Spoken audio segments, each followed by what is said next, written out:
81 ఏళ్ల అజిత్ దోవల్ ఈ దేశానికి అవసరమా లాంటి వ్యాఖ్యలు చేసుకొచ్చే దరిద్రులు మన దేశంలో ఉన్నటువంటి నేపథ్యంలో ఇది ఇప్పుడు అతను విమర్శిస్తున్నటువంటి నేపథ్యంలో క్రాంతిదేవ్ మిత్ర సీనియర్ జర్నలిస్ట్ కథనం ఒకటి చూద్దాం.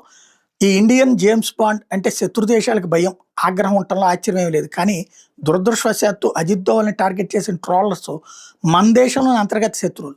అజిత్ దోవల్ ఒక ఐపీఎస్ అధికారిగా సర్వీస్లో చేరారు. ఆ తర్వాత గూఢచార విభాగం రాలో దశాబ్దాలుగా దేశానికి సేవలు అందించారు. ఇందులో భాగంగా తన జీవితంలో అతి కీలకమైన సమయంలో కుటుంబానికి దూరంగా పాకిస్తాన్ వెళ్ళి మన దేశానికి వ్యతిరేకంగా పన్నుతున్న కుట్రలను భగ్నం చేయడంలో సఫలమయ్యారు. అలాగే మన దేశంలో కొన్ని రాష్ట్రాల్లో తిరుగుబాట్లు, వేర్పాటువాదాలను అదుపు చేయడంలో, అంతం చేయడంలో కీలక పాత్ర పోషించారు. అజిత్ దోవల్ ఏ పార్టీకి చెందిన వ్యక్తి కాదు. ఎవరు ప్రభుత్వంలో ఉన్న ప్రధానులుగా ఉన్న దేశ భద్రత ఆయనకు ముఖ్యం. అందరు ప్రధానులతో కలిసి పనిచేశారు. రిటైర్ అయిన దేశం మీద ఉన్న అతి ప్రేమ కారణంగా జాతీయ భద్రతా సలహాదారుగా సేవలు అందిస్తున్నారు. దోవల్ వ్యూహాలు సమర్థవంతంగా పకడ్బందీగా ఉంటాయి. కాబట్టి దేశానికి ఆయన సేవలు అత్యంత అవసరం. ఆయన సర్వీసులో ఉన్నప్పుడు కండబలంతో శత్రువులను ఎదుర్కొన్న ఘటనలు ఎన్నో ఉన్నాయి. అవన్నీ దేశ భద్రత సంబంధించినవి కాబట్టి చాలా వరకు బయటికి రావు.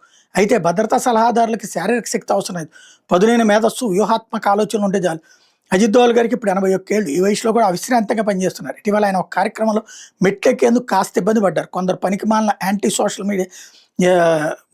సోషల్ మీడియాలో యాంటీ బ్యాచ్ ట్రోలర్స్ ఈ దృశ్యాలు పోస్ట్ చేసి వ్యంగ్యంగా కామెంట్స్ పెట్టారు. ఇంత వయసులో ఉన్న వారు జాతీయ భద్రత వంటి అత్యున్నత పదవిలో ఉన్నారంటూ వ్యంగ్యంగా విమర్శలు చేశారు. అసలు వీళ్ళకి బుర్ర ఉందా? ఈ పదవిలో ఉన్న వారి శారీరక శక్తితో పోరాడాలా? ఈ పెద్ద ఆయన చేస్తున్న పని ఏంటి అనే ఆలోచన కూడా ఉన్నదా? అపారమైన అనుభవం, వ్యూహాత్మక ఆలోచనలు వయసుతో ముడిపడి ఉండవని వీళ్ళకి తెలియదని అనుకోలేవు.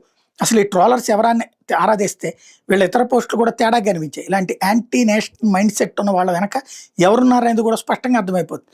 అజిత్ దోవల్ లాంటి గొప్ప సలహాదారులు, వ్యూహ నిపుణులు ఉన్నందువల్లే మన దేశం భద్రంగా ఉంది. ఇలాంటి వాళ్ళకి అండగా నిలవాల్సిన బాధ్యత అయితే ప్రతి దేశ పౌరుడి మీద ఉంది.